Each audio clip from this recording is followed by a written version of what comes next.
currently attempting to do this by doing random runs on C25, which is not the fastest way to get these final cards mastered, but it is, at least to me, the most fun way. With our kind of self-imposed rule of if we see an unmastered card, we click on it.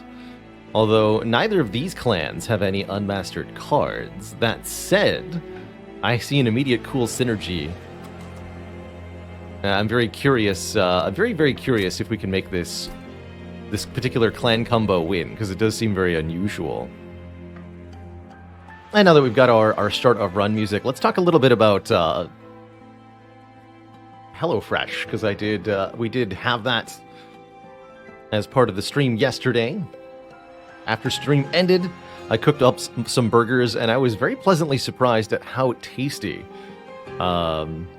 the food that we got was. In particular, there was a special sauce. They gave you a little packet of what was really good quality Dijon mustard, some kind of very nice ketchup, no corn syrup in it, and good quality sour cream. Mix them all together, add a little bit of vinegared onions and sugar, stir it together, and holy moly, was it good.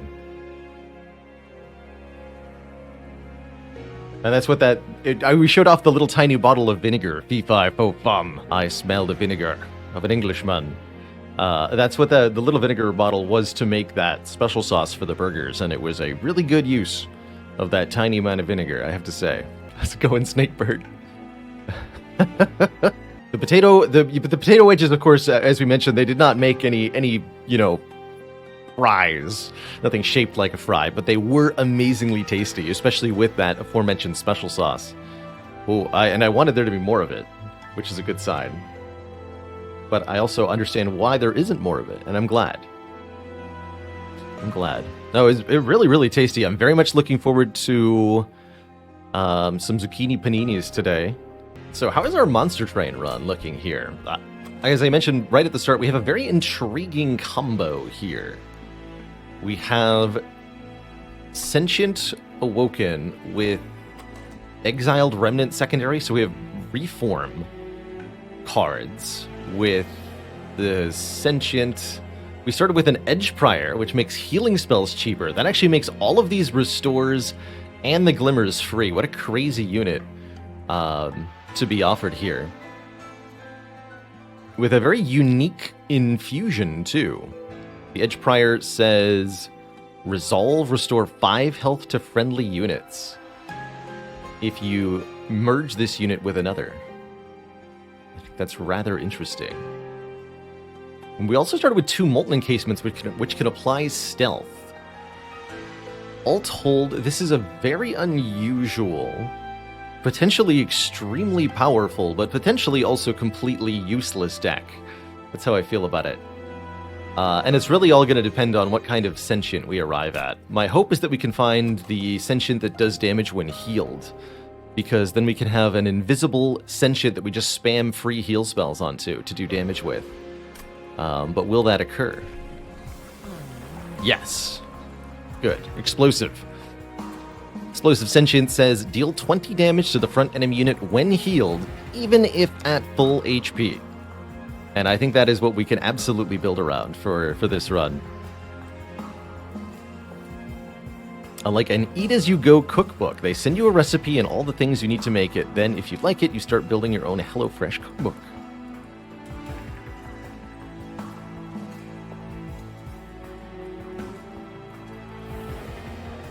Haligonian says, the really nice thing about HelloFresh is that if you need a quarter teaspoon of thyme for a recipe, you receive a quarter teaspoon of thyme. That saves you a lot of time.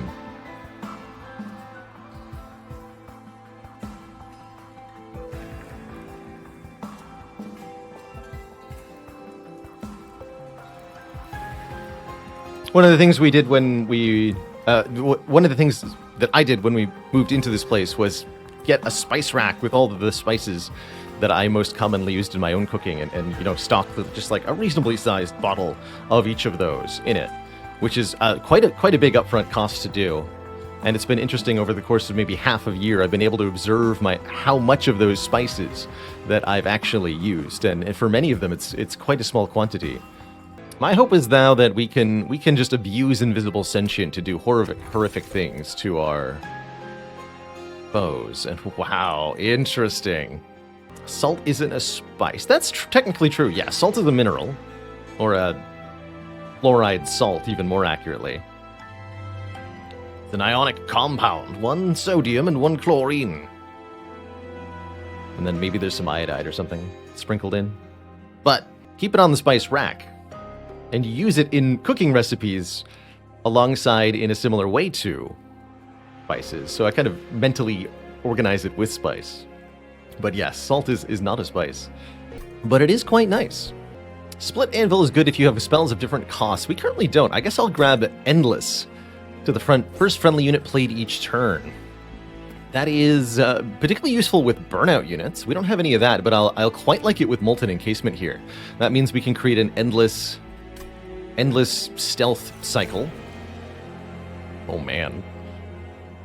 And what a curious set of options here.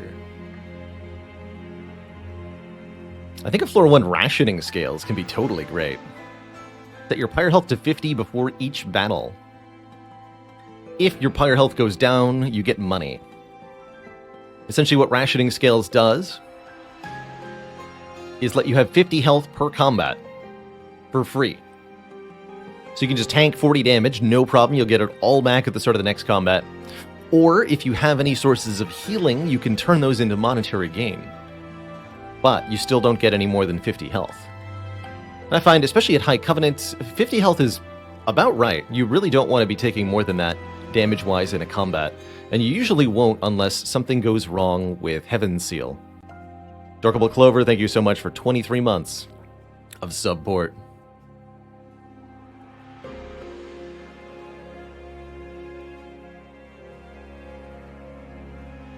Consider using an acid source. Vinegar. What I definitely don't do often enough in my cooking is add a little bit of vinegar. I think that is probably the one thing that I could change that would make the biggest difference.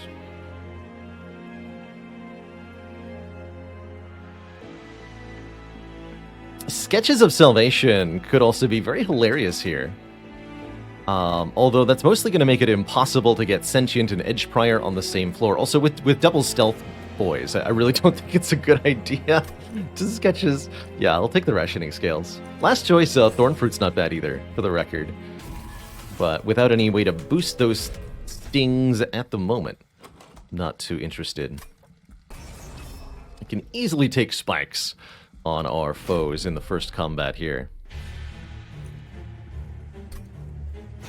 Edge Prior's Infusion is nuts with Steel Singer. Oh yeah, anything that rejuvenates.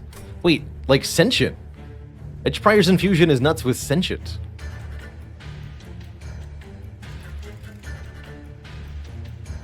Neat.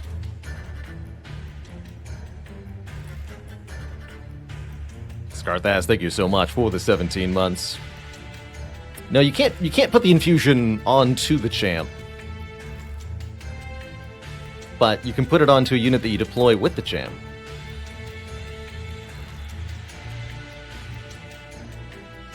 Nothing to reform. We'll be able to do lots of damage. Well, define lots. We'll be able to kill the Protector.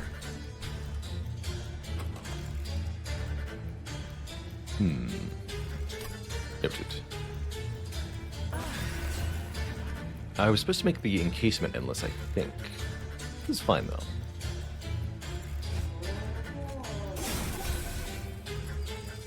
If encasement were to be endless, it wouldn't be able to be reformed. Alright, Collector up top can... Steward, excuse me, up top can easily deal with this Collector. If we put the Molten Encasement down first, and the first unit each turn put on the top floor gets Ember Drain.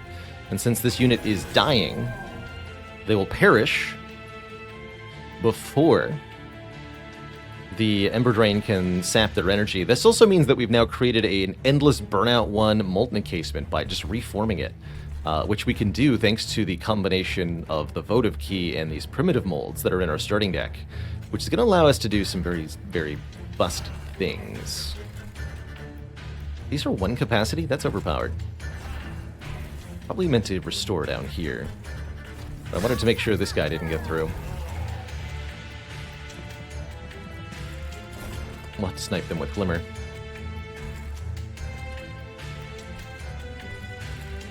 Worst case scenario, nothing bad happens because votive key. Because of rationing scales. So if we do miss a little bit of life because of misplay, it's NBD.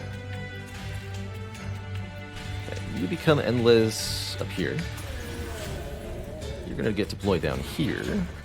Make sure those die. And I guess do some damage, sure.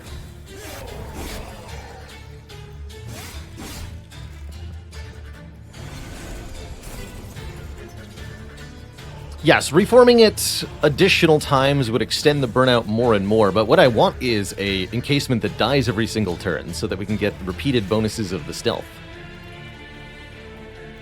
Much better that way.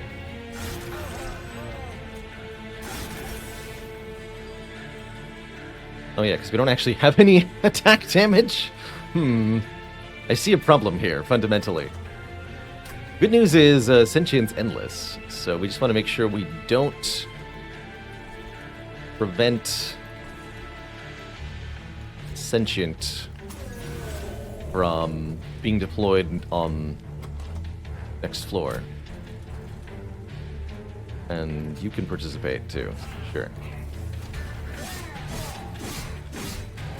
So we do take some fire damage to that unit, but the rationing scales will make it irrelevant.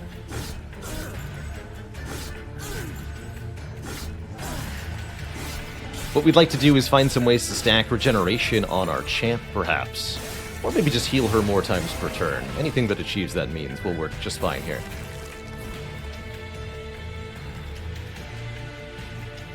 So we have because we have this votive key artifact, we can apply endless to any unit that we play. Just the first one each turn that gets played is going to be endless. We actually didn't draw any of that, huh? I guess the stealth stewards are going to do the job. That's fine.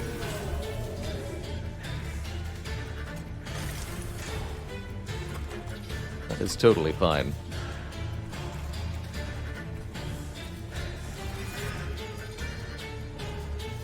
All right, buddy, you get him.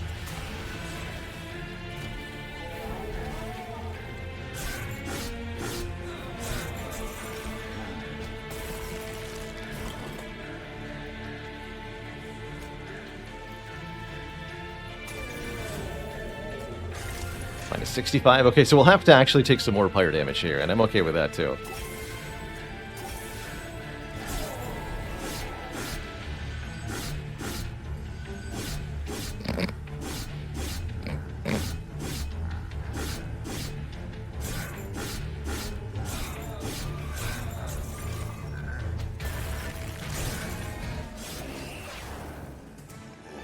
Can already tell it's going to be a very silly run.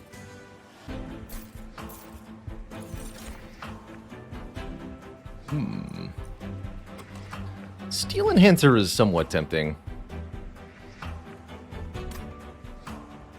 I think we probably do well to have a Vine Grasp here to give us some way to do targeted damage to enemies and to give us a way to reposition enemies on their floor. So 1 Vine Grasp here, just a 0 cost, deal 3 and move the unit to the front. In the early game, it's a way to kill those annoying archer things or to kill collectors. In the later game, it's a way to take important enemy units that buff others and bring them to the front where they can be killed. You can also use Razor, a very important reminder. Razor Sharp Edge kills enemies that have less than 2 health. I'm gonna grab this Vine Grasp. And we got a Giraffe. But what about Entombed Explosive?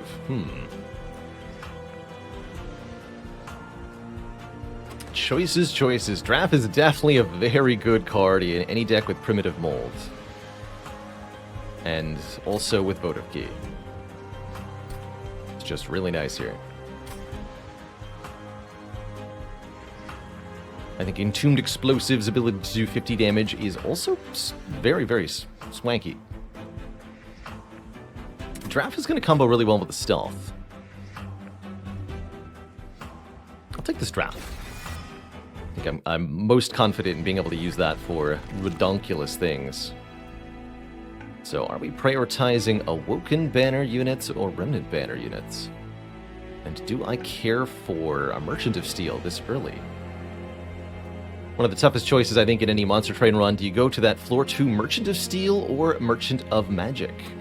Choosing to upgrade spells or units. In this case, I think spells could really, really benefit from an upgrade, particularly spell power upgrades on the Glimmers.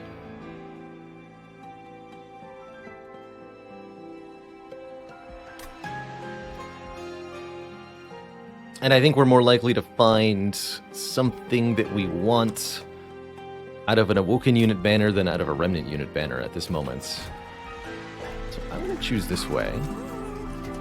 20 magic power and consume.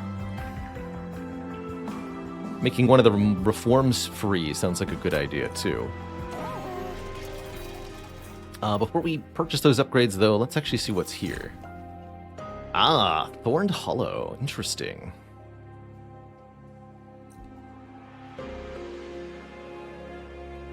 Capacity and spikes 10.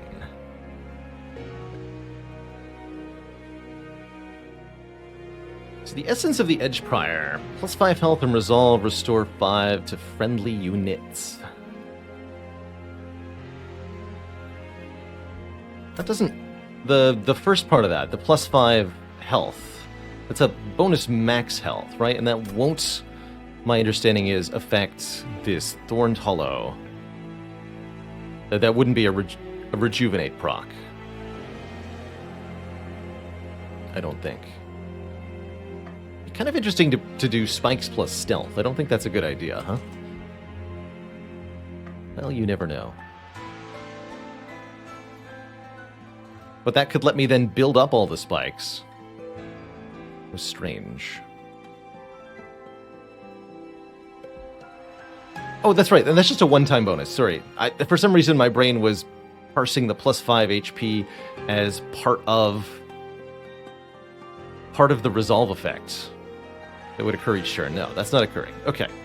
Don't worry about it then. Do I want a Thorned Hollow? That is the question.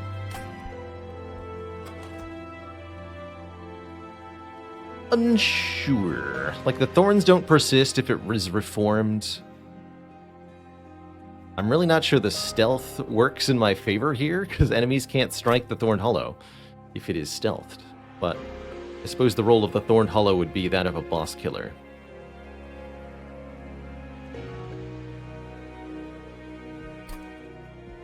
I am unconvinced that this is the correct choice.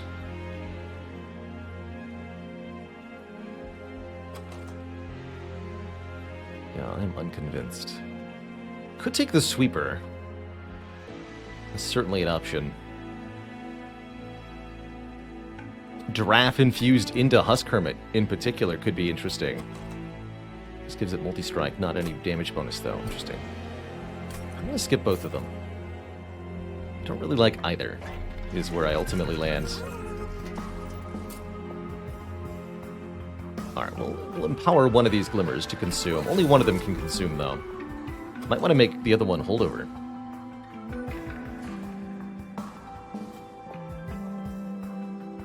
And then we'd ideally put like 30 spell power on it. That sounds like a great idea.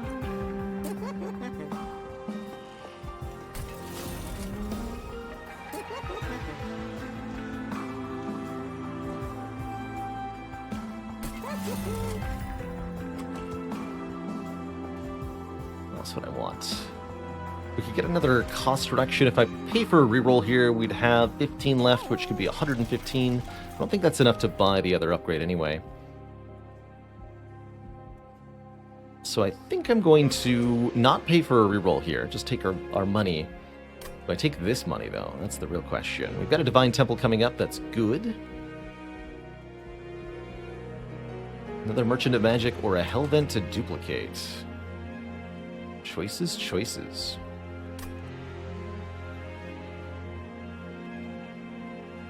Hey there, Virtual 256. The one on the left is primary, the one on the right is secondary. The dot, which can be present on both icons, indicates whether you're playing the primary or exiled version of that clan. The exiled version has an alternate champ if they're your primary clan, and an alternate set of starting cards. So, with the exiled version of Remnant here, we have primitive molds instead of the dreg unit, which we would normally have in their place. Since there's no shop coming up, I don't think it's worth it to take the cash here. Let's go into our battle. We're restored to 50 shard health. I will definitely take a unit draft as we refused our first unit. This game is on sale on Steam right now. Well, that is definitely worth a mention. Good stuff. Uh-oh.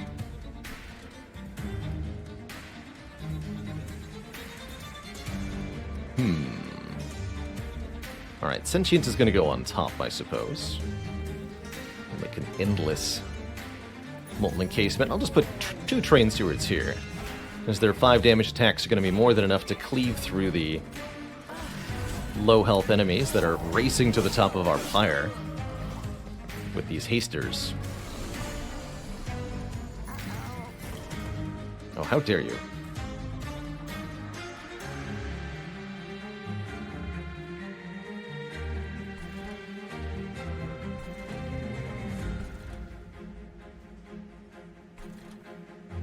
So, if we play the Restore up top, I believe that will kill both the Clergyman and the Conduit Infiltrator. That means that we have room to play this Glimmer to kill the Collector here. And what I'm going to do is play the Edge Prior. That makes these both free. We play Restore here. They'll both die, since the Sentient will heal again. Glimmer kills here, giving us our $50. 2 kills on the bottom floor. Going to have to deal with the boss, though, and that'll be harder.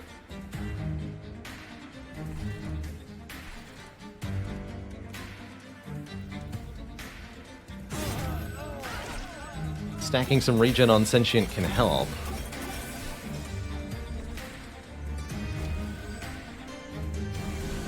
It's the sweeping boss. That's actually good, I think, for us. This Glimmer allows us to pick off the stealth parts. Draft just gets killed instantly. Let's give them some stealth.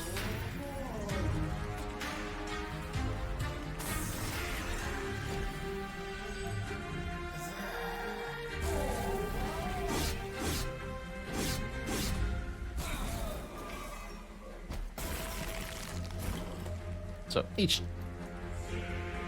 turn is essentially one movement of all the enemy waves.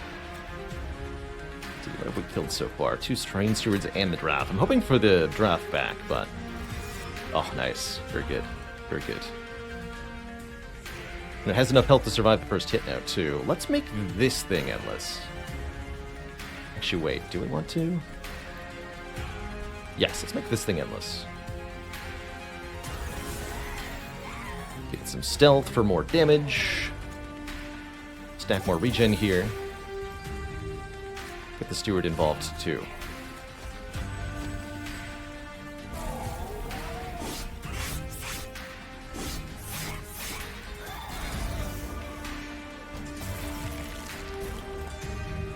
Oh, beautiful. Perfect time to draw the Empowered Glimmer.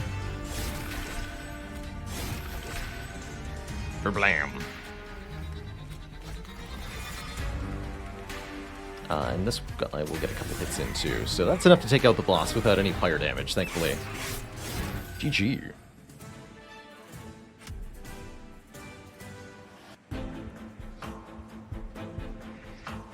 GG.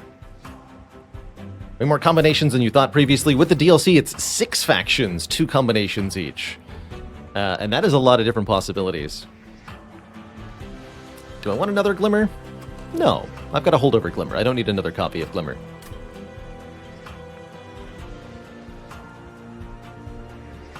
And I have to say, the DLC, The Last Divinity, that adds pack shards, the 6th faction, and the ultimate final boss to fight. Definitely made the game a lot more replayable for me.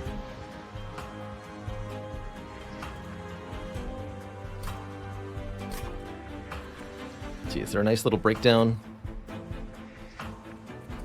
Yeah, the clans are Hellhorned, Awoken, Stygian Guard, Umbra, Melting Remnant, and with the Last Divinity DLC, the Wormkin. And since the Wormkin can combo with all 5 other clans, it's you can actually kind of like visualize it mapped out here. The base game is this 4x4 matrix, 16 possibilities, and then with the DLC it extends to a 5x5, so 25 possibilities instead of 16 for combinations. That's pretty good.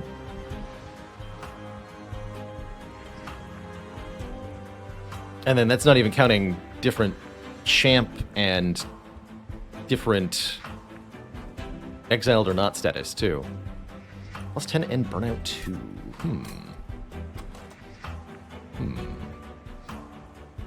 Interesting with the draft. Could be useful. Could take another Molten Encasement, but I think we're okay. I'll grab a Wicklash. Oh, here we go. Strike, apply rage to friendly burnout units. Now, that's one of my favorite things to do with a draft. Is some kind of like Paraffin Enforcer combo. Specifically, you can even do draft infusion into Paraffin Enforcer, making the Paraffin Enforcer itself a burnout unit. But if we're playing with Endless using the Votive Key, I don't think that helps me that much. We might simply prefer the raw stats of a Lady of the House. Lady of the House is definitely a good one for draft infusions. It makes her Burnout 4 multi-strike, which is very good.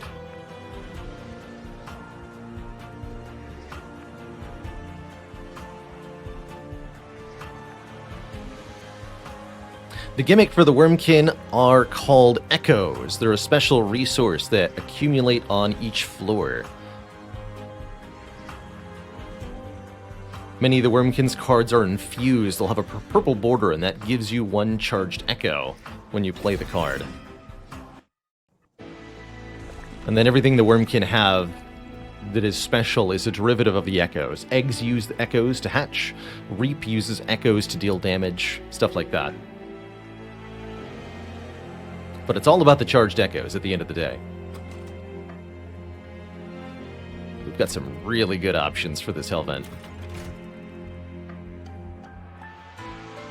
Look at the Remnant. Let's see what's in the Divine Temple first. Oh, there is 30 magic power. So... oh man, okay. And Intrinsic 2. Spicy.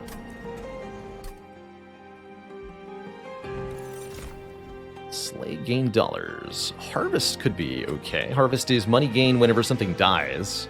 And having something like Endless Molten Encasements can really help with that, actually.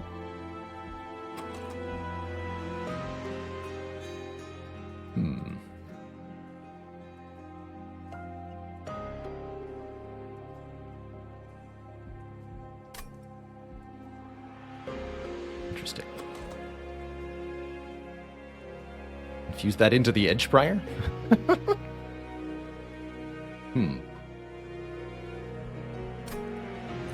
Thinking about Wickless Baron here. Dead Teddy, thank you so much for that full year. Thanks for being here. That's right, the Worm can also do, like, cards that say consume. I think that's fair to say. So, we've already got the Lady House and the Draft are paired. I'm probably going to merge these Molten Encasements together, and then I might duplicate them afterwards. That might be what we're doing here. So, Baron would be... how many temples do I have?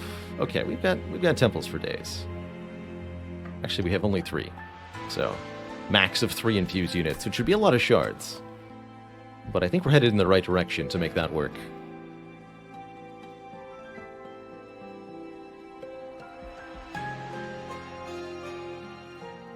So maybe it would be Baron with Edge Prior infused behind Sentience? With Molten Encasements. Yeah, I like that. Okay. This will be our last unit we take then.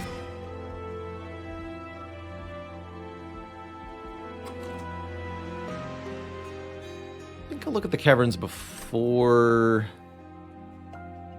Well, no. Let's at a minimum do this before I look at the caverns. Just in case we see a duplicate event of some kind. Although I don't want too many holdover cards. Oh, we're offered tomes. Apply endless to a friendly unit, huh? Unnamed tome applies silenced enemy units. I note that we're fighting Seraph the Patient, who is particularly vulnerable to silent. So grabbing an unnamed tome, 0 cost, consume permafrost card. Could be quite nice. Silence also shuts down essentially any enemy ability that has a purple circle icon, is the easy way to remember what silence does for me. Which is notably those stinky guys that give armor all the time. Given that we're using Endless as part of our strategy, that could also be helpful for that purpose. So I'll grab the unnamed tome here to shut down big armor mans. And now I have to decide on something.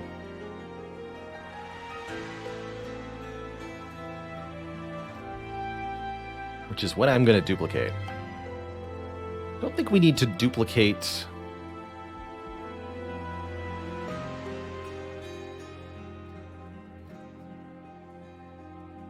our Glimmer here. That's going to be strong enough. I think I'm probably going to duplicate the Molten Encasement then. This will cost a lot of shards if I do it after fusing them together. But I like it.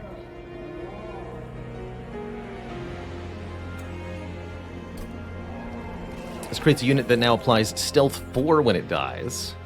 And then we're allowed to make 2 of that. Although the Pact Shards increase quite significantly before our first boss here, Daedalus.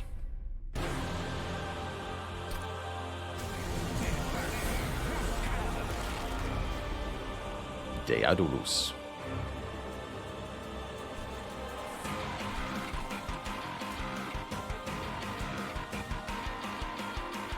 Is Sentience the Endless one? No, we want Wickless Baron to have Endless. That way, if he is killed in combat, we can keep him around, and because he gets direct stat bonuses from his property, those bonuses will stick around.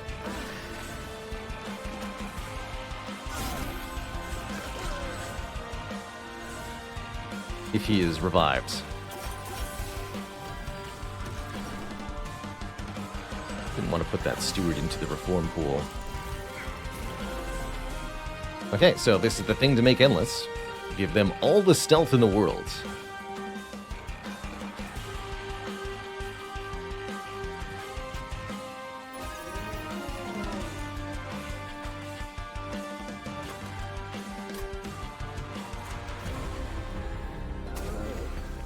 Ugh. Let's get those deployed.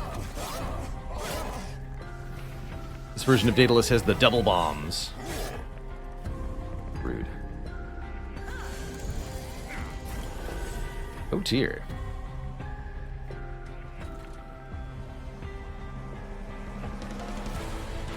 Thankfully, one Molten Encasement is more than enough to keep both lines stealth tier for now. Nobody's actually in the consume pile yet. Suppose if I keep the Lady of the House alive, she won't go to the consume pile. Oh well. Let's get healing.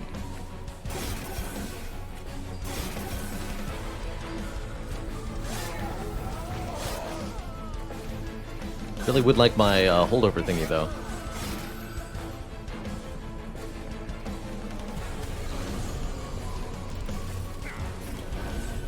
Hello? Dang it.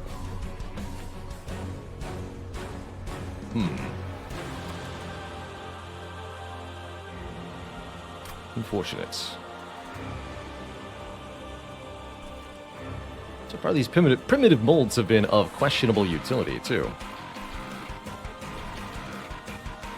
It's okay. Ultimately, the rationing scale saves us from this being a problem. But still. Let's at least block the 9x2, you know?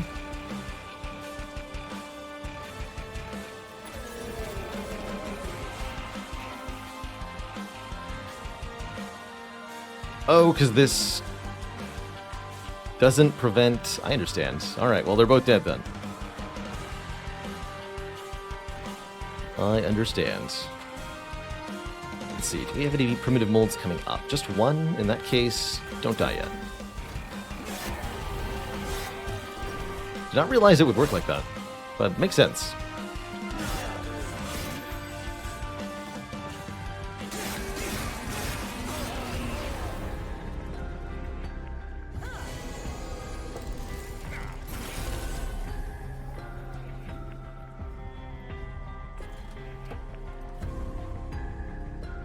There's our draft. And we can now silence. Silence notably prevents the bombs from going off, which is kind of hilarious.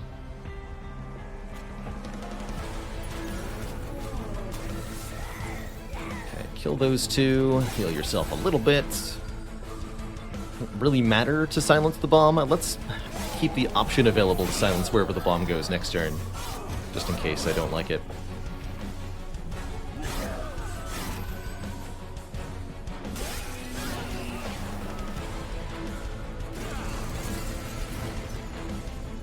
Oh, understood. We don't have a bomb this turn. That makes sense to me.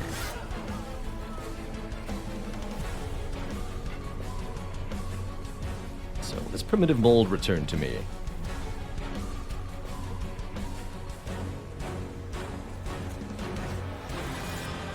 Draft.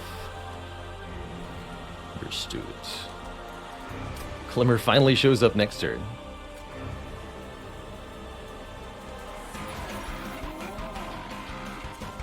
Restore here. That does most of Daedalus's health and damage. Glad we kept the Baron with the Endless property, so we can redeploy the Baron with more stealth on the next floor as Daedalus advances. I think for this reason we're mostly going to want to put our Baron on the bottom floor. That's also the best place to get Harvest procs, usually. We need him to be the Endless one. Well, I guess we don't, actually, because Daedalus is dead. GG. Hey there, Virtual256. I have played Celeste. We went through all of the A and most of the B sides on stream. That'd be a game I would solidly consider revisiting someday. I think Celeste is really... If you want to see all of the content in the game, you do have to play through multiple times.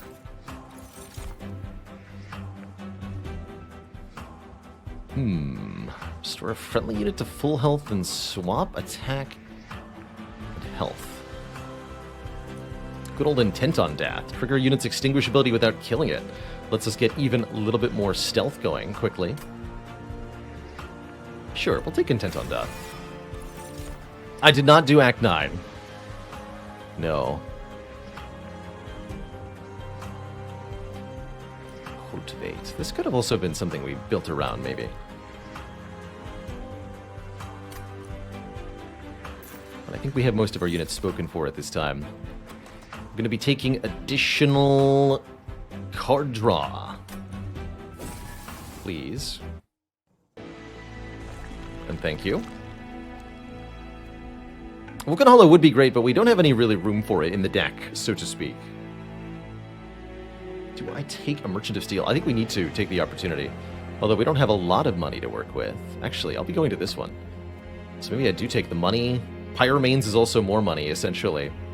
Although I do like the opportunity to remove 2 cards, as getting Train Stewards out of this deck would help a lot. A lot. If we could trim some of that fat, so to speak.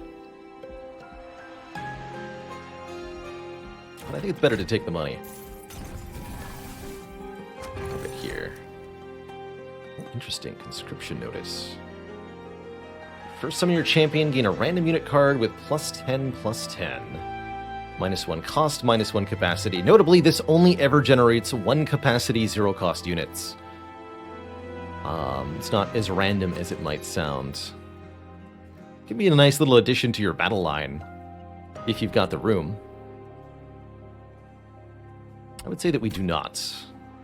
I'll take a Vapor Funnel instead. That way the units that sneak by us don't actually do any damage to the pyre, allowing us to earn more cash from the rationing scales. We'll upgrade our champ. Probably just going to go further rejuvenate damage. 40 damage per heal instance. Sounds pretty good to me. And we'll pay some shards for an artifact too. Love me Trader's Quill as a general rule. Big damage to the front, noticing a theme here.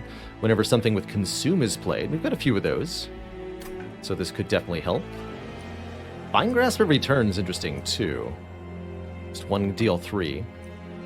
Or Extinguish Armor 5 to the front. That's fascinating, but not necessarily helpful.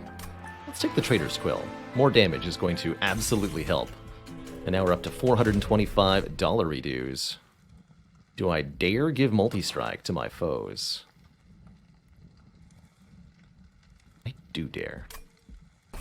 Yes, I do dare. I might regret this choice, but I do dare give multi-strike to my foes. Partially because the Vapor Funnel means that things that get to the pyre aren't necessarily even going to get to attack. Partially for other reasons.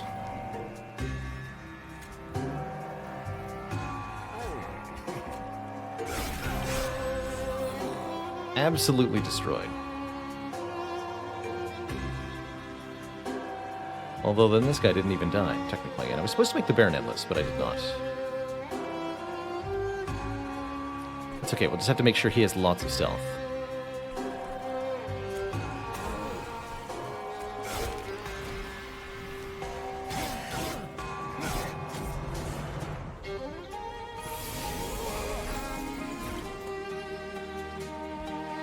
Here's our Edge Prior, and here's our Holdover Glimmer. Ideally getting both of those on the same floor is a thing, I imagine.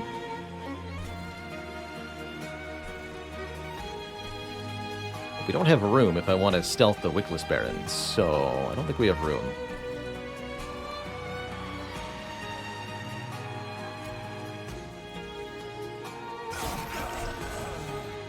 Now we absolutely need to make sure that the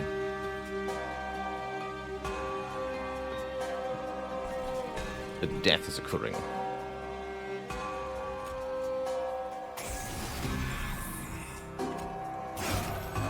As much as possible.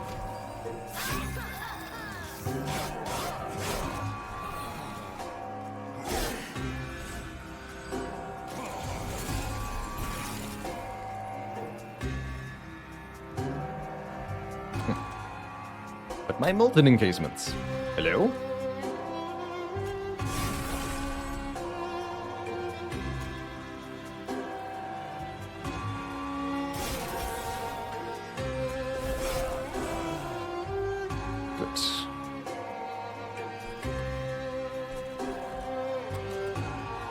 Just let this thing die.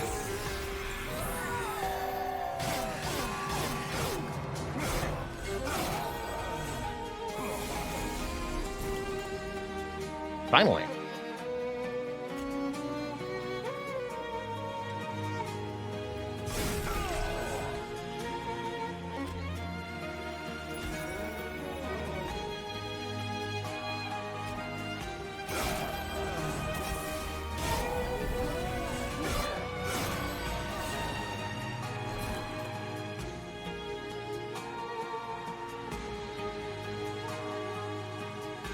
Apply Burnout 2 to the Molten Encasements. Currently, we're just going to do 38 damage per stack of stealth with the Wickless Baron. That is inadequate. Worrisome. That is a key work. First unit played each turn, that's correct. First friendly unit played each turn. So even if I reform it, I can then make it endless, if I wish.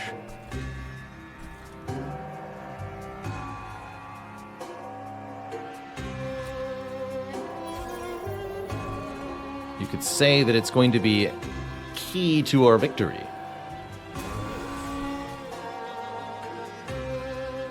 I definitely want to have that on top next turn.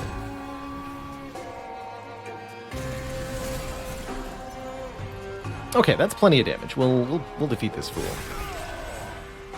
Good. I was a little worried there for a minute.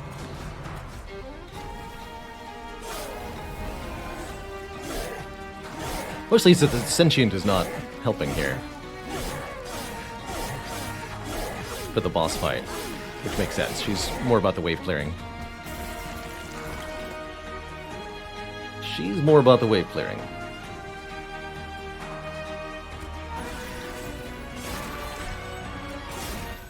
GG. Oh, and we do get a boost to the pyre. Wonderful.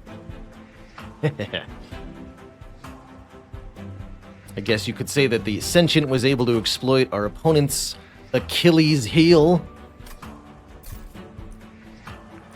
Plus 15 damage to our pyre pairs lovely with Vapor Funnel, which normally reduces the damage of the pyre. There's the second Edge Prior. Wonderful. And now we need some more capacity. So I'll probably take additional floor capacity from our next boss reward. Targeted Reform could be something. Although Wicked Blaze at 2 cost. Skip that for the money. Wait, what's this? Divine Artifact? What do you got?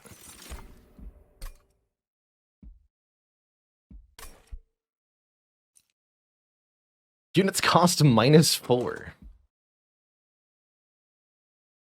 I mean, I would appreciate them just being free for one turn, or for one fight.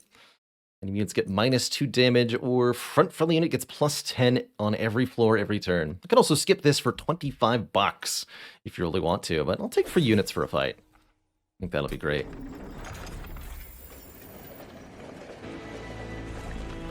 And now we're definitely going to a Merchant of Steel, our first of the run.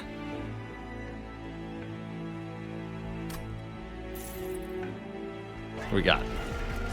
Quick. Quick Baron is a reasonable idea. Quick.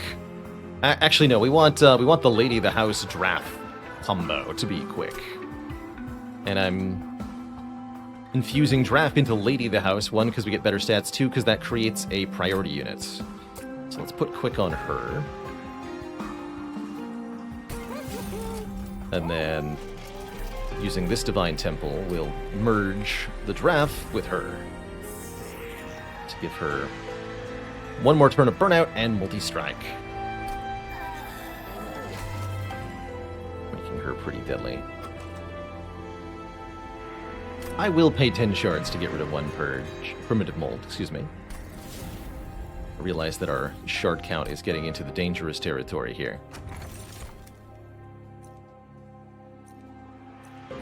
The card with Consume is played, heal 5 with Rationing Scales. We'll only benefit from that for 2 fights, but that is going to be a significant amount of money generation from Refracting Lenses. Or the Golden Vault lets us prevent pyre damage by taking money loss instead, which is hilarious to me in concept. I think I'll go with the Refracting Lenses. They're both fine, though. Battle Stew.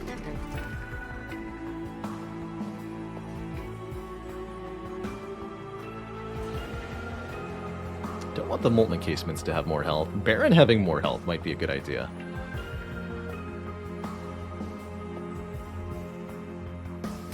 I'll just save the money. Large Stone. Oof.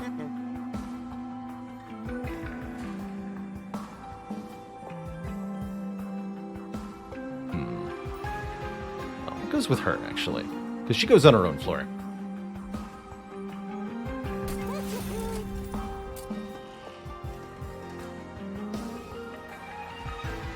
The Baron a bit of a combat upgrade.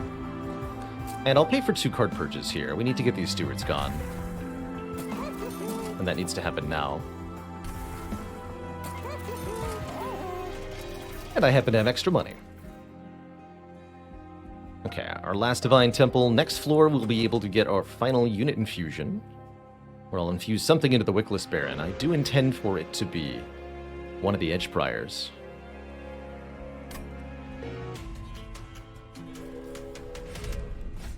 Spikes 4. That I can handle, assuredly.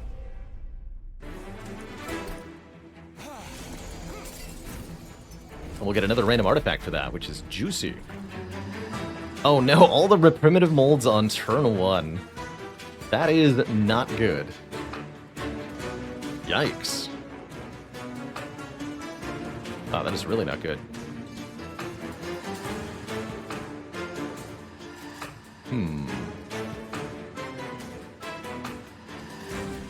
Alright, well, you're just going to take damage to your face.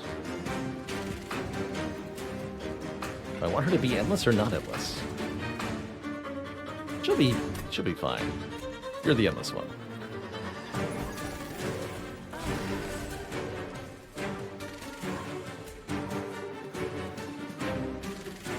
Fine Grasp not actually helping anybody here. This primitive mold's definitely not helping anybody. Blah.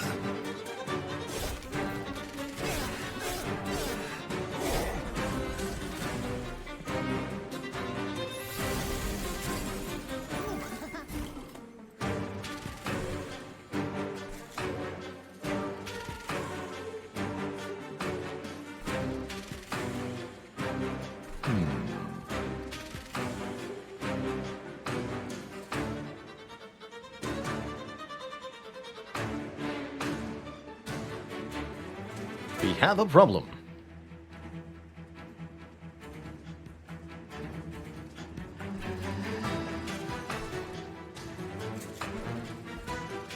Lady of the House needs to get deployed on this floor immediately, and this train steward goes on top? Question mark?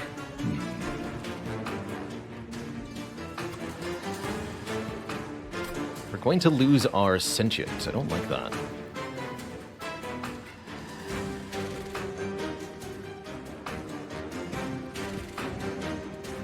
I won't easily be able to reform her either.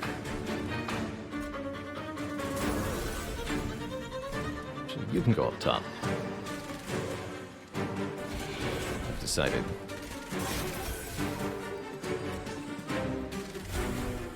And can't trigger anybody's extinguish ability because nobody has... Actually, wait. Yes, we can. I forgot, you can do that to collectors. The money they give is an extinguish ability, so if you use Intent on Death on a collector, you get to double down on their money.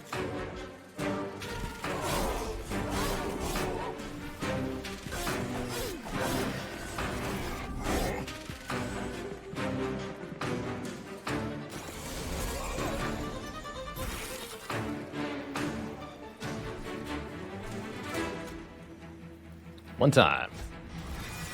Oh wait, there was only actually one hit there, never mind. Alright, you're endless now, lady.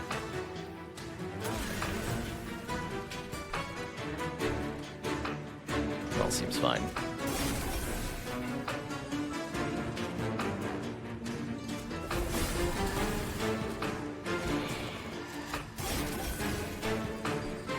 Alright.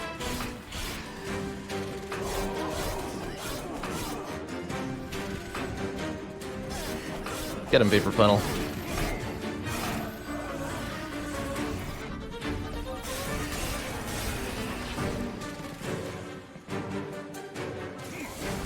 Really worried about the boss, though. Finally! Hold over Glimmer.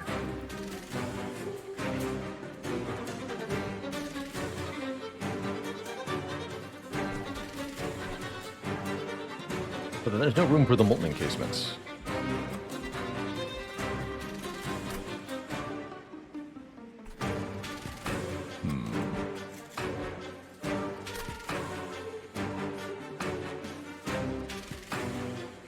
That momentarily.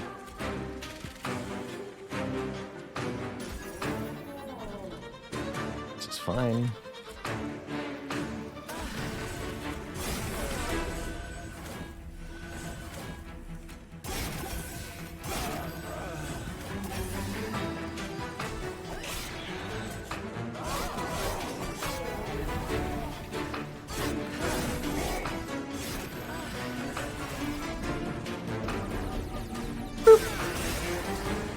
The spikes, though.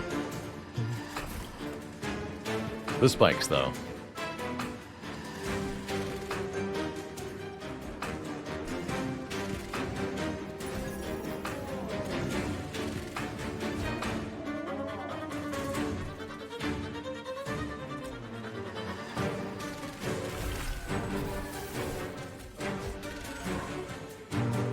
This one burn out. Fire will kill you.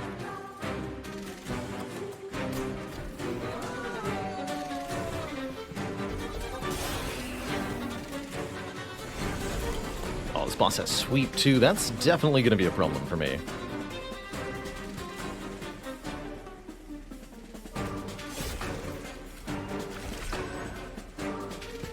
So he's endless, but she has better stance.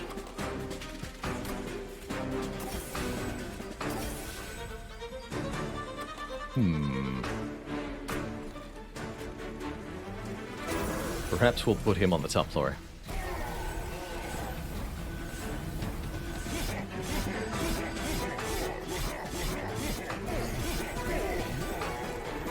Let's see what we're doing here. Okay, minus 249 more, and that's with burnout occurring.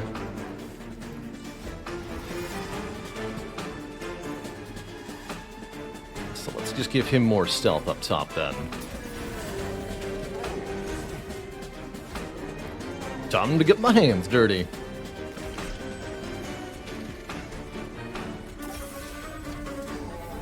Gotta make full use of our 3-tiered wedding train in order to get this to active kill the bosses as they come in.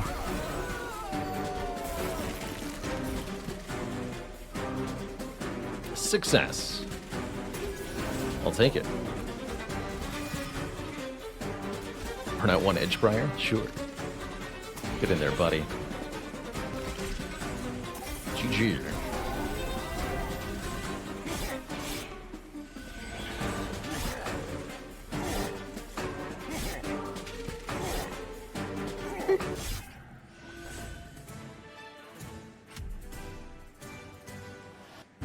Oh man, and what a reward we get for that. Encased Ember gives us 5 energy, 5 Ember whenever a tomb unit dies. Tomb unit being both of these Molten Encasements. Not even limited to once per turn. Very, very good find here. Although we don't have a good way to spend a ton of energy currently. Focus Growth could help with that. Although Engraft is definitely the card to take here when it comes to just like pinging Sentience Rejuvenate.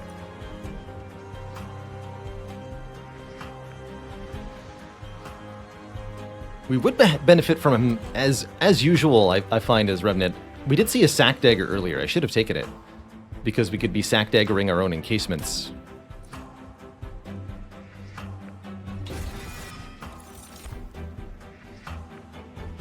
Deal damage to enemy units equal to 3 times the number of friendly unit death this battle.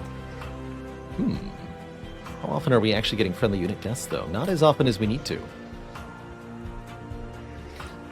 Mortal Entrapment's quite good. Apply Daze 3 to an already damaged unit, a good way for us to deal with bosses, in particular. And we wanted a way to spend energy, so let's grab the big expensive card, sure. Sure, why not? Now, Merchant of Magic or back to the Merchant of Steel? I could definitely see a benefit from going to a Merchant of Steel again. What about our final floor? Merchant of Steel is also with Hellvent, Unstable Vortex. Okay, so we can reasonably assume we're going to go this way before Seraph. So we'll visit our last Merchant of Steel then. We need to get the Unstable Vortex here for the card removals. Get these stewards gone. Never again.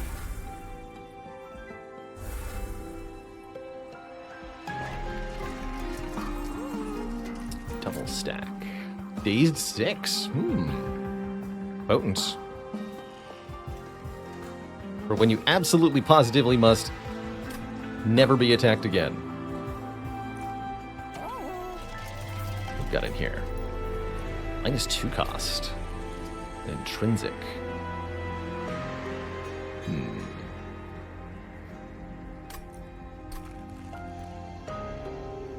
Intrinsic Engraft is not bad. Seems like a waste of shards, though.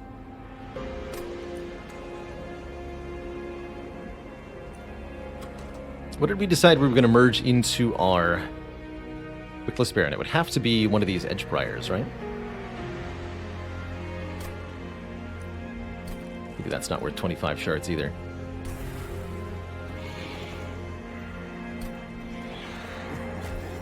Too bad I'm doing it. Hey there, Jerinoy. That silent run yesterday was absolute fire. Yeah, we could make this Mortal Entrapment 2 costs, like 2 costs instead of 4 costs, but quite frankly, I don't think we're going to care one way or the other how much it costs.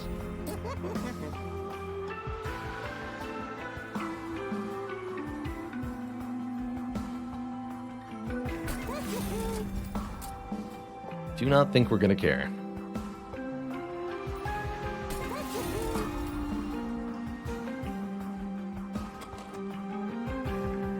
So what am I looking for in addition here? I guess just card purges.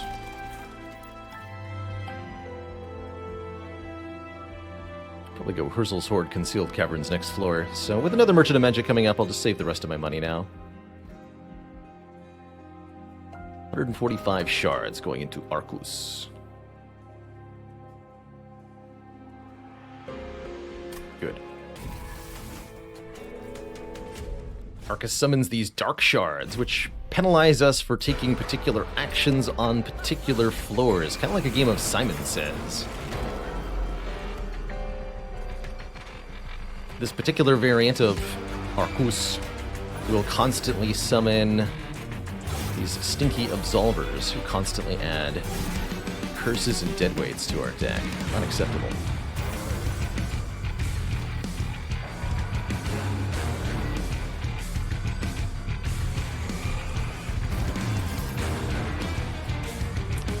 So, one of our units dies on the floor. Well, that's not going to happen.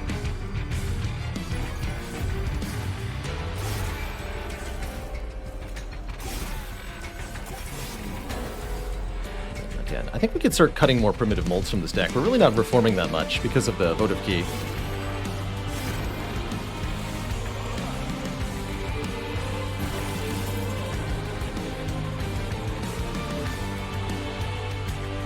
So is it stealthing time? It is.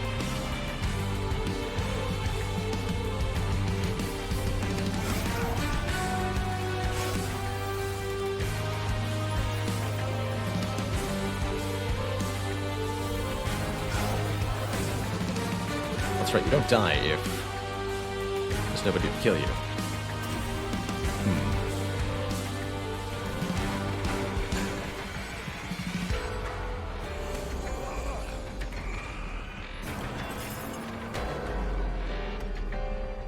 Such problems. And here's where you can see we just want one more capacity on this floor to fit the Edge Prior behind the Wickless Baron. And then with one Molten Encasement in front. Maybe even we want both of them. Oh well.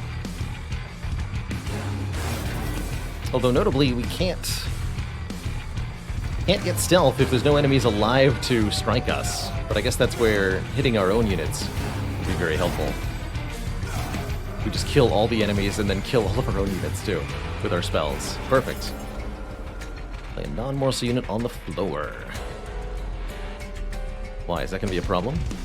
So here, 4 cost Mortal Entrapment, whatever, I have 8 Ember. You know?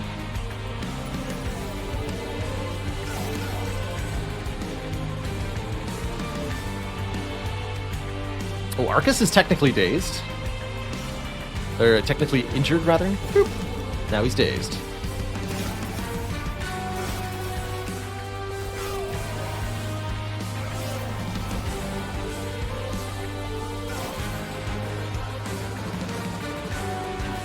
So much damage coming from the combination of the Trader's Quill and the Sentience ability.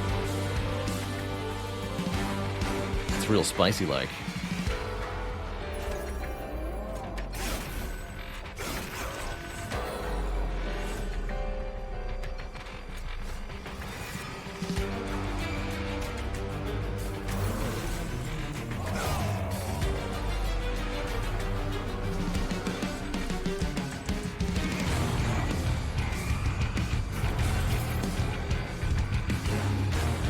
Kill it. Yes. Good work.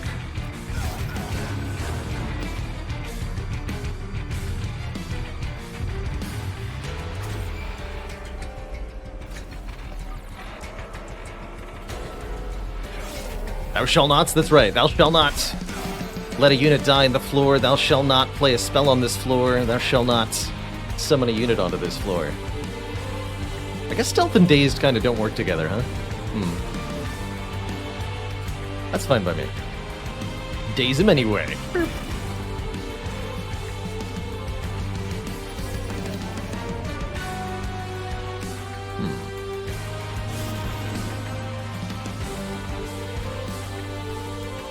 Problematic.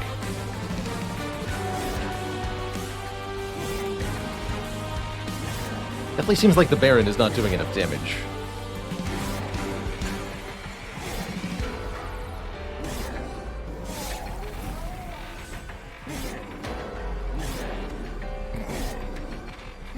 We can also just solve this by getting more stealth. Hey, King Nern, this is indeed the OST. Monster Train's OST is fire. One of the things that keeps me coming back to this game.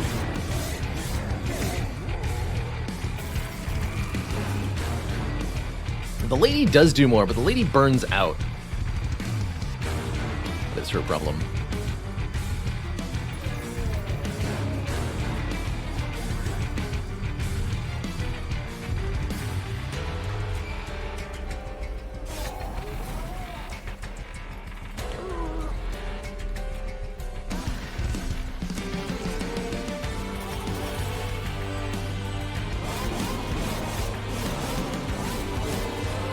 Yeah, she just dies.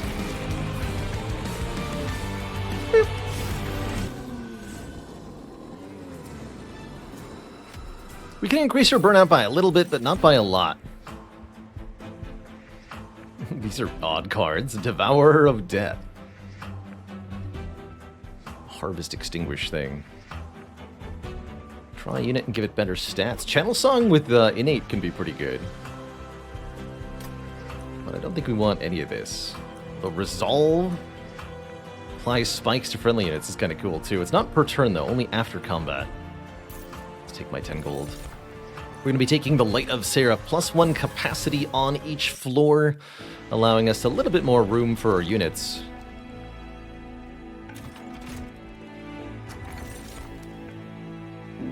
Chance to remove all buffs or more energy. I don't think we need even more energy. The Encased Ember alone should be enough here. Let's take a Cleansing Water. Let's upgrade our Sentient. Max 60 here, or Revenge Cultivate 1 and draw one more each turn. That's a neat little cross path we could take. The draw +1 each turn would be massively helpful. So I really like taking the cross path. Hey there, Phil's username. I'm doing great. I had some very delicious hamburgers yesterday. And life is good. Life is really good. Extra upgrade slot on spells is interesting. Floating Fungus is odd. Regen restores more health. So the regen doesn't last longer, it's just more powerful.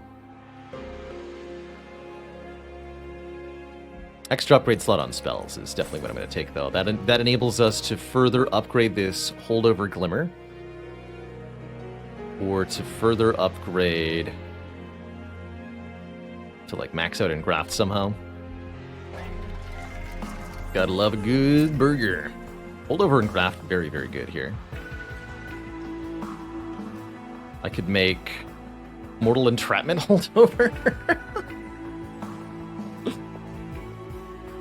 Not a random question, Phil. I do get that one a lot. My username comes from the Baalorlord Demon of Dungeons and Dragons, basically a Balrog. which I was very fascinated with as a, I want to say 14-year-old when I made my username. And I've used this username online for almost 20 years now.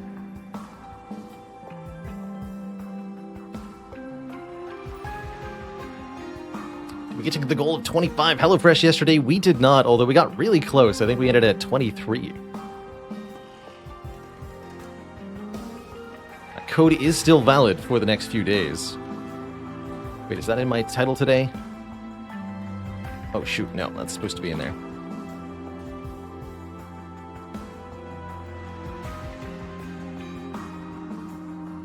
We'll be having shoutouts for that HelloFresh code until the month ends, at which point our business will be concluded. I'll still be a customer of HelloFresh, because I want food delivered still. But it won't be in a sponsored capacity past a few more days from now. Hey there, Bargol. So, what am I holding over? Love to hold over the intent on death, but you have to remove consume first before that works. We'll put holdover on the engraft. That's always very potent.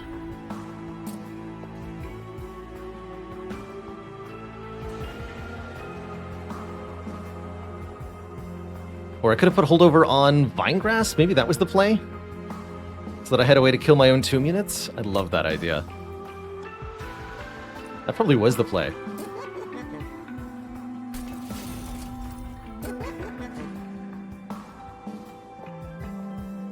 Let's at least make the Vinegrass do some real damage.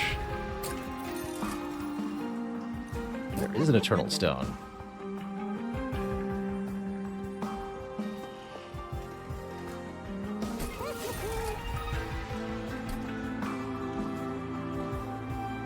Neat.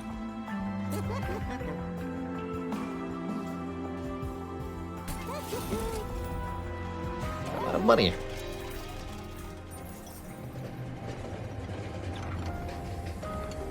I think we've definitely pushed the shard limit here. Heal. Push, pull, or descend. Heal, descend. Increase capacity. Yes. I want that.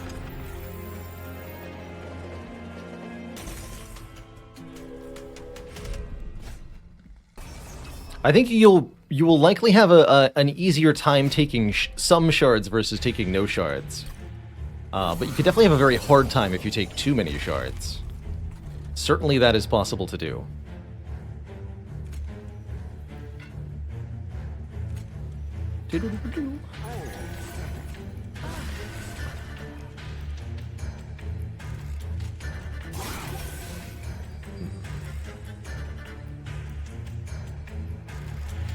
It's a shameful turn one, really. Don't want to give him burnout, I don't think. Although he won't have burnout when I resummon him. Sure, have some burnout. That Ember Drain, though.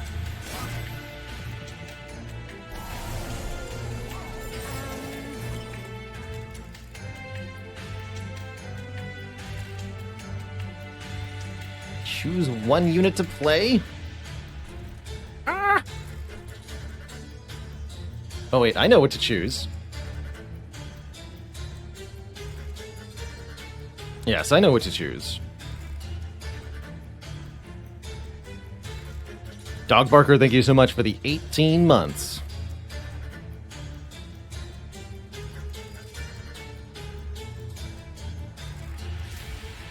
Of support.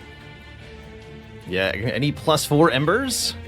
How about we deploy our Molten Encasements with Endless, and then instantly kill it with Vine Grasp. That activates our Encased Ember, which means we can outplay everything.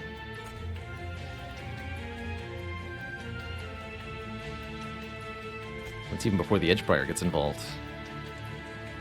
I'll probably use Glimmer up here, so we do get the Collector, in fact.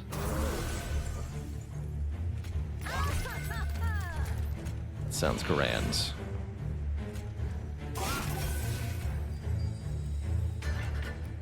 Oh wait, but you don't end up stealth, so you end up dead. Oh, that's funny. Whoops.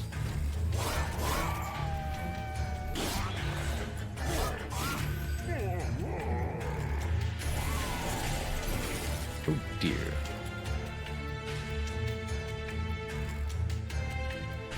So we can actually silence these to prevent the Ember Drain. I hadn't considered that possibility before, but it's very much correct here.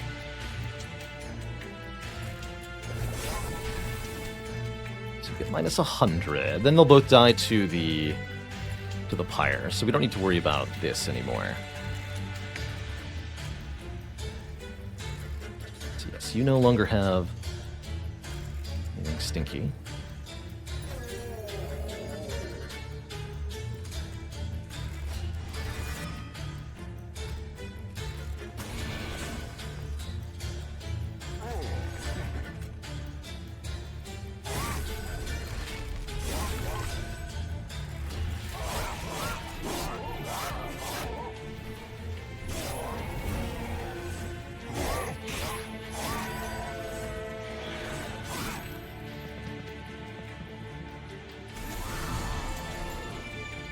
These frontline units with 290 health are quite difficult to deal with.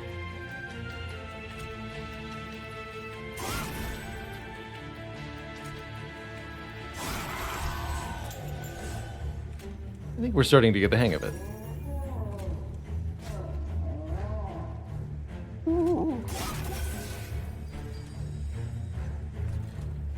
Those are fine. You get dunked. Too much healing can be a bad thing here.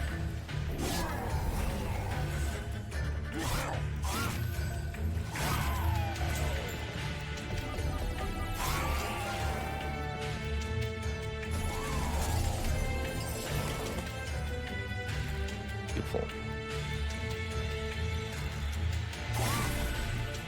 Note the amount of card draw we're getting per turn each at this point.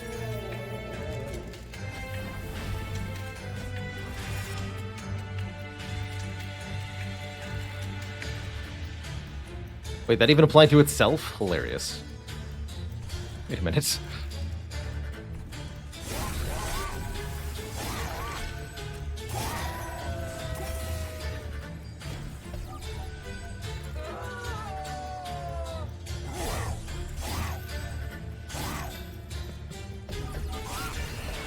Get him, Pyre.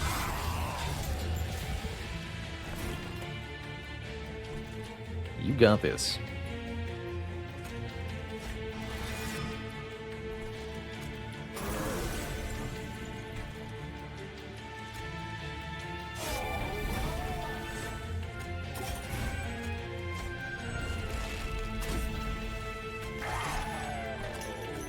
That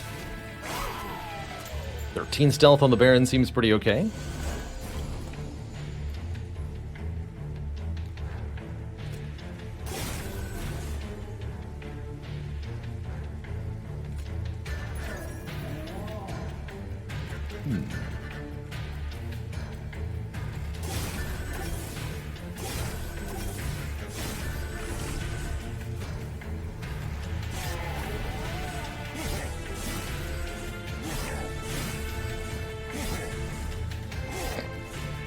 Again, the Baron just needs to do a little bit more damage.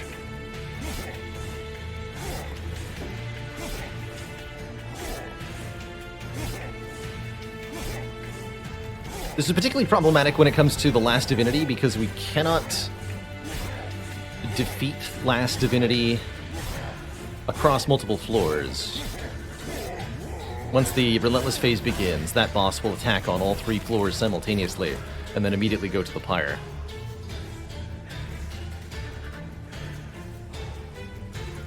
So there is a problem.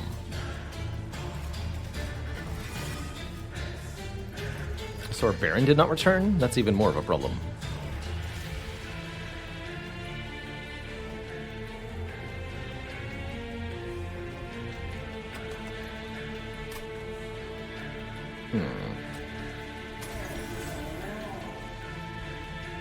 Guess that's not a problem. Necessarily. Because we're winning. Hooray!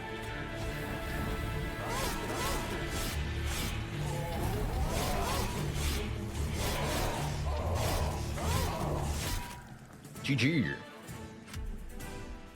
Get $400. 1 to an enemy. Could be nice. Restore health to unit and descend it. Could let us kind of overstack a floor. Could also be nice. But I don't think any of these ultimately help that much. What a cutting hat. Thank you so much for the 2 months of support. Votiberry is pretty amusing.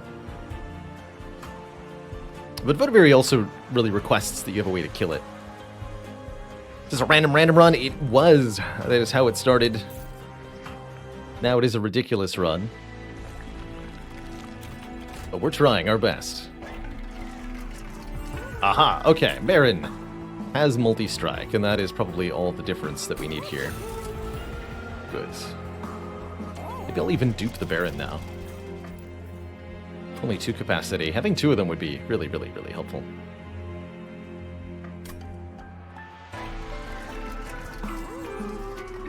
Two units get plus 30 health and burn out 1. Oh boy. That's how we kill our own toon units. Perfect. Perfect. Well, that's flawless then. We no longer have essentially any problems.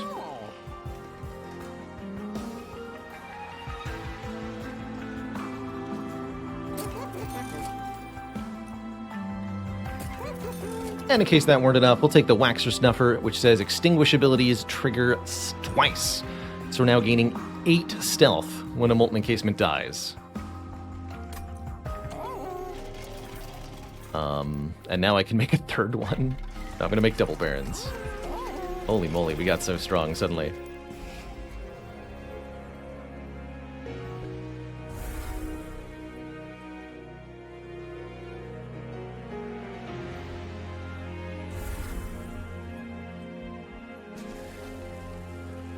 Yeah, easy mode, here we go. Sure, it might be 175 shards, but... oh well. In fact, I'll even take 10 more shards so that we can purge a card. Lose 1 more restore here. This should be wonderful. I think we can absolutely positively handle the Divinity now. Gonna be a new problem.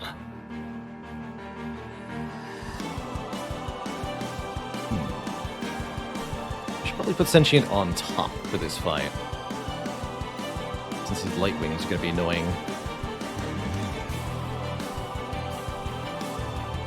Although no, we can just let the Pirate kill them. Okay, go on the bottom then.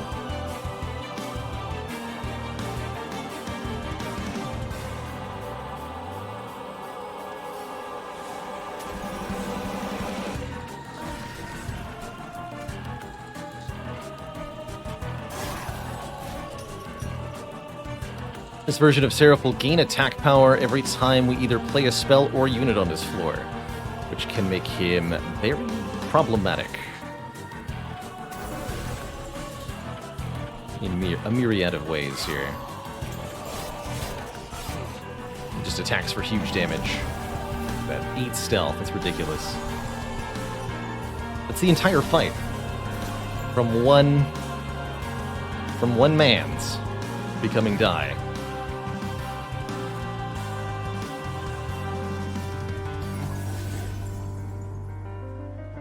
Put that on the Molten Encasement, wasn't I?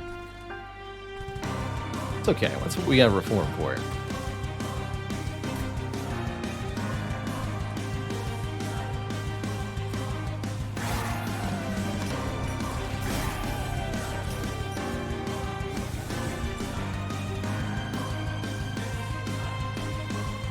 Let one of them go here.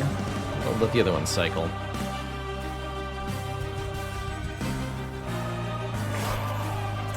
I could descend the lady too, that's true, but then I can't play the... if I overstack the floor, I can't keep putting additional Molten Encasements in front each turn, which is what we definitely want to do here. Right, make that thing endless. With Burnout 2 now, it's fine, it'll just get killed.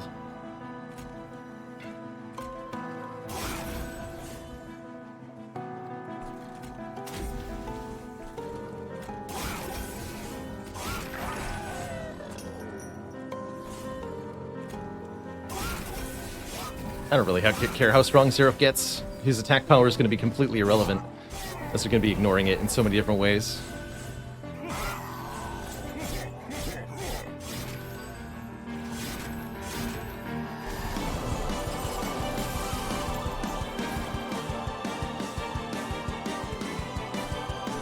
By dazing him, by being stealthed, all of it.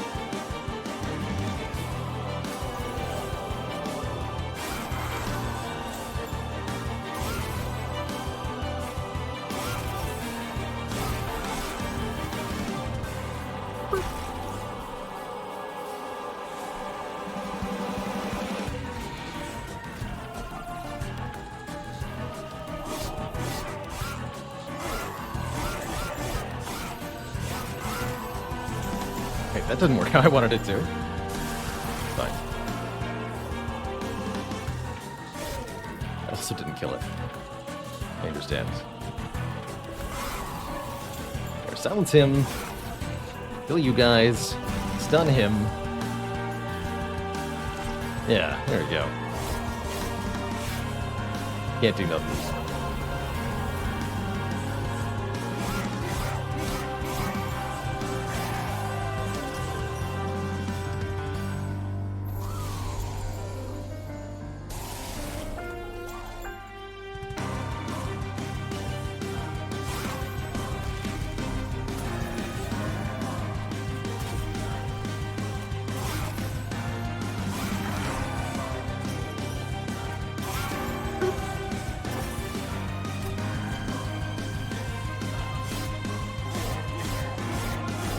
You can actually see that the discount from the Edge Prior is mostly irrelevant, because with 8 Ember per turn, thanks to the encased Ember, we are in good towns. Except when they don't die, then we're in bad towns.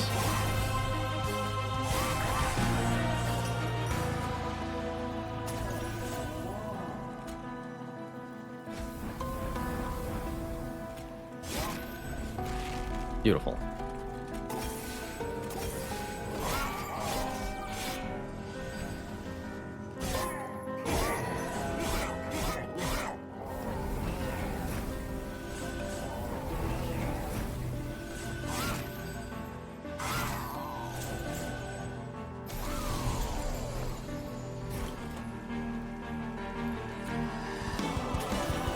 Yeah, and he's already just destroyed completely. Poor guy.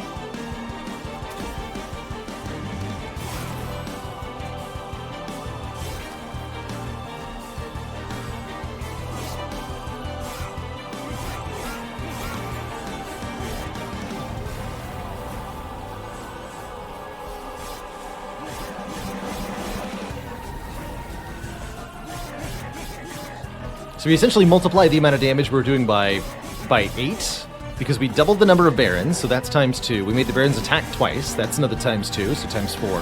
And we doubled the amount of stealth, so they last twice as long, times 8. Between the last fight and this fight, we have 8 times effectiveness, essentially. And that's kind of how you end up scaling in Monster Train a lot of the times, is by, you just take the number that you've got, and you keep multiplying it somehow. Familiar figure hunches in front of an iceberg. She stands to meet you.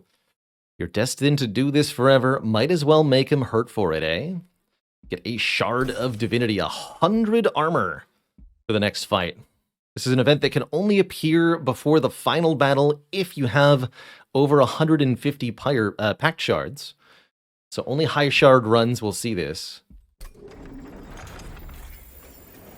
And I think you have to have a certain number of victories with each clan or something. That's going to help, because our health gets reset to 50 by the rationing scales. Thanks for the money.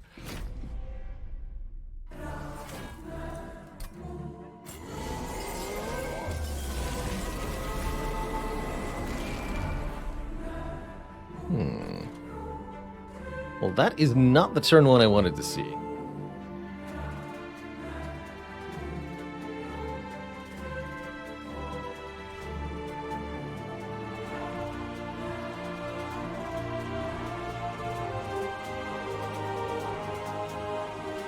So this last divinity boss, it's manifest on all of the floors at the same time, and it has health and damage that scale with your shard count.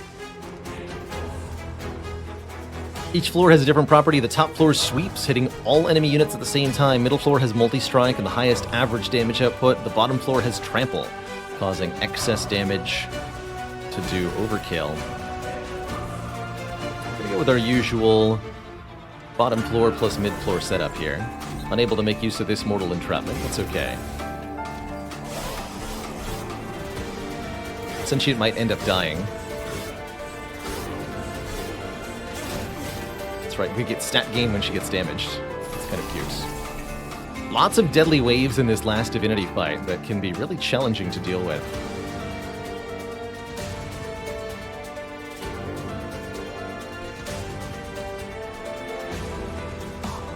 So do we employ the stealth immediately? That's my first question. I think the answer has to be yes. Which means this one wickless baron doesn't get to participate initially. Or I could put him behind the lady of the house. That's the other option.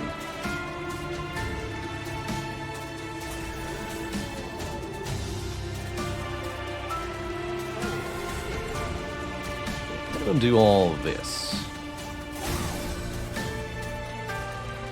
Just a worrying amount of damage not being done here.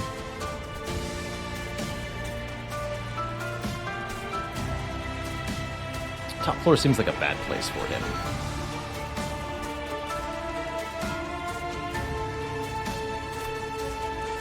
Get to play also.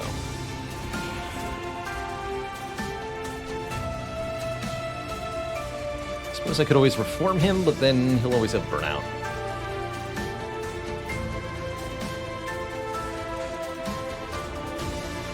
I like our bottom floor setup. I don't like how much damage we're doing on this turn. But what can you do?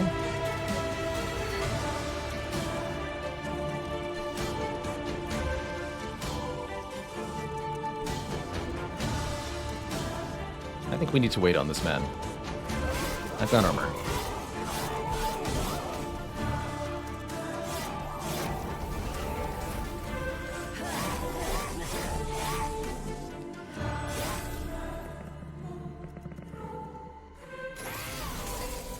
This is one of the waves that's really problematic. This would be a perfect time to draw our silence so that we can shut down this armor 10 to all units. Very much what I'm going to do here.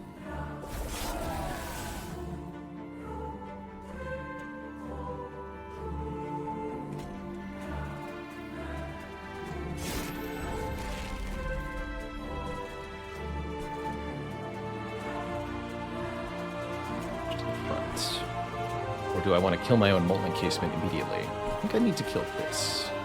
Actually, that doesn't even kill it, I understand. Well, never mind.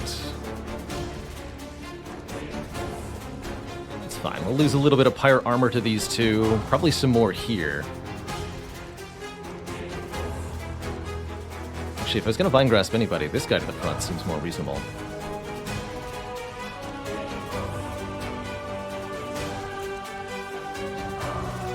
Oh, interesting. The enchant is still applying. I don't think it matters much, though.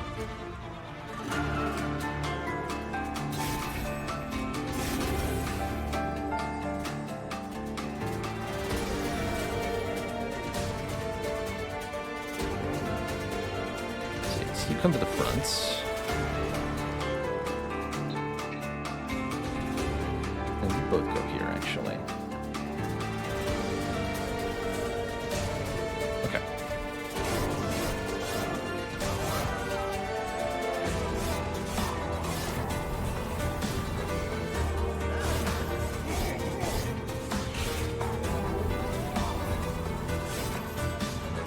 It's not doing enough damage to the actual waves, though, is the current problem. Once we get our holdover stuff, that'll be better. Fortunately, these waves slipping through isn't too much damage to the fire. This is the real problem, though. This mini-boss of sorts. Can't simply solve this with stealth.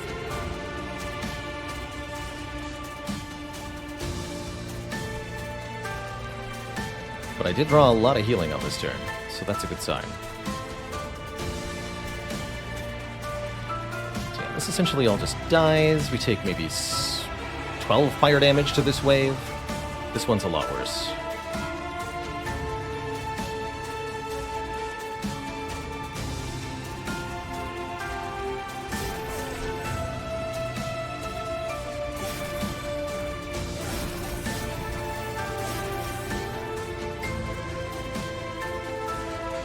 As much damage as possible, though. We should play you first.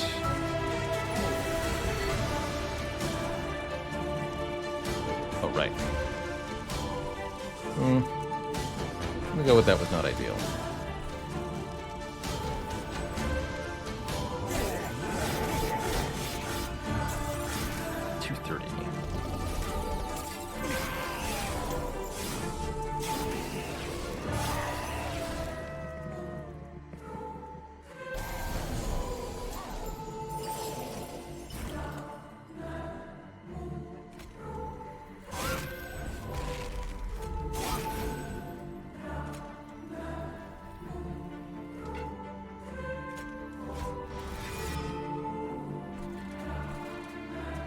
Okay, start reestablishing stealth.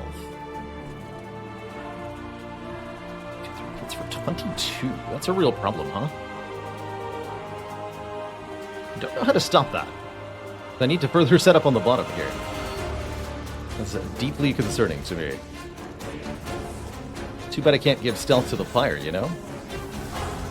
Well, these all gotta die, too.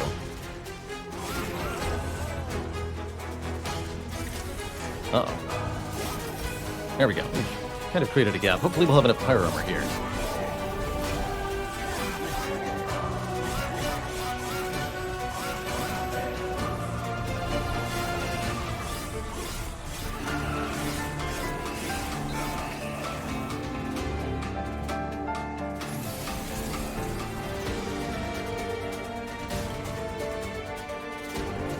This helps tremendously.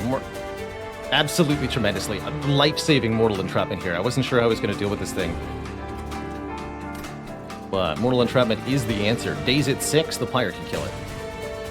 Beautiful. I think we made it then.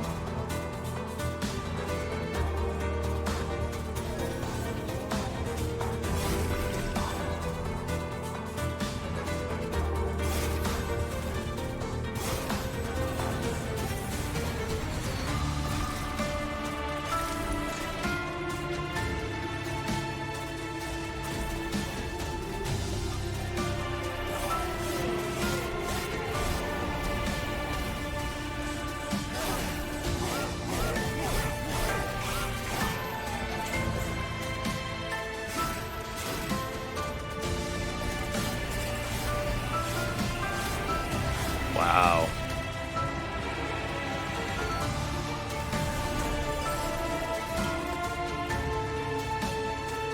This guy is the real problem. Last Night of the Disciples. We'll need to do the same thing to him, essentially. While also not losing to these two.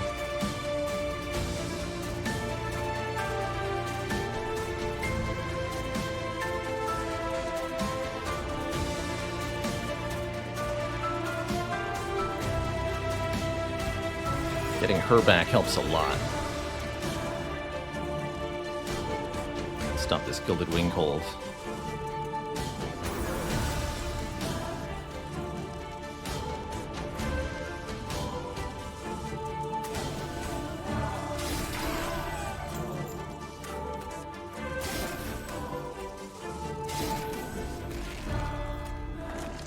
It's only 342.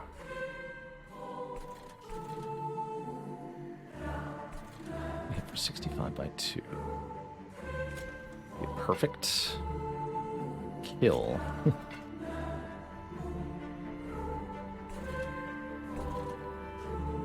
Worth considering.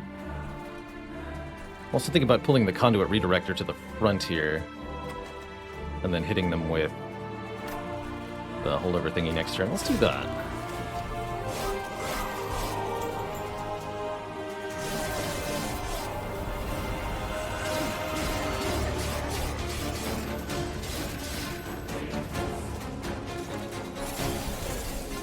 100 is a lot of health. So Plague Glimmer up top here. Really wipe the floor with them.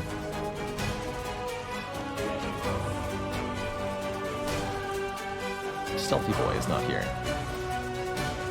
It's fine.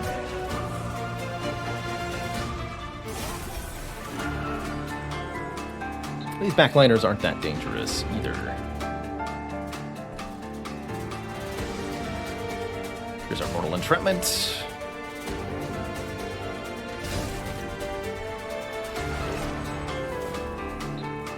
Good, they're all dead.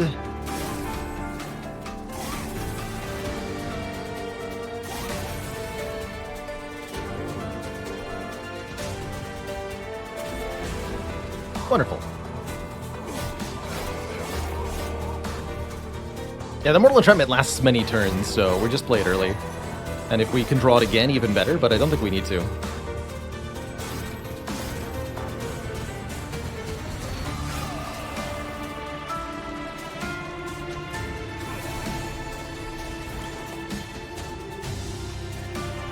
Just wipe the floor with this wave.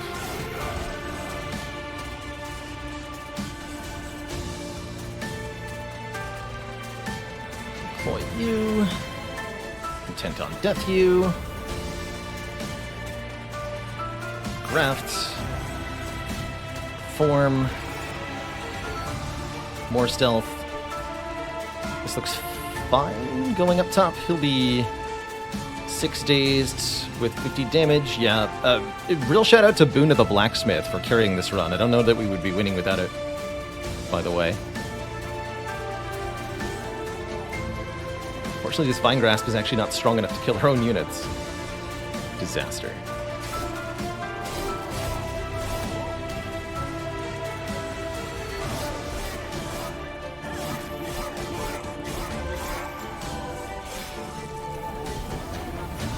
How about 57 turns of stealth?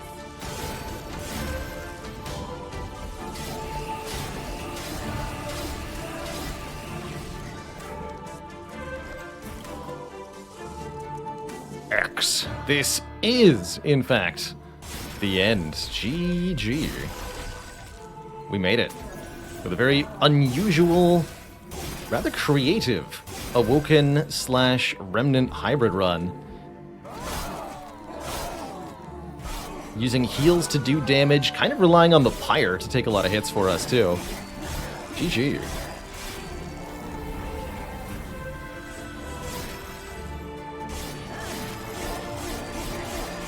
Okay, we can speed this up.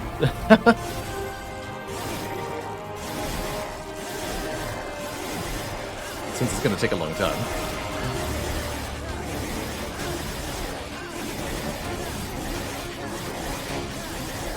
GG.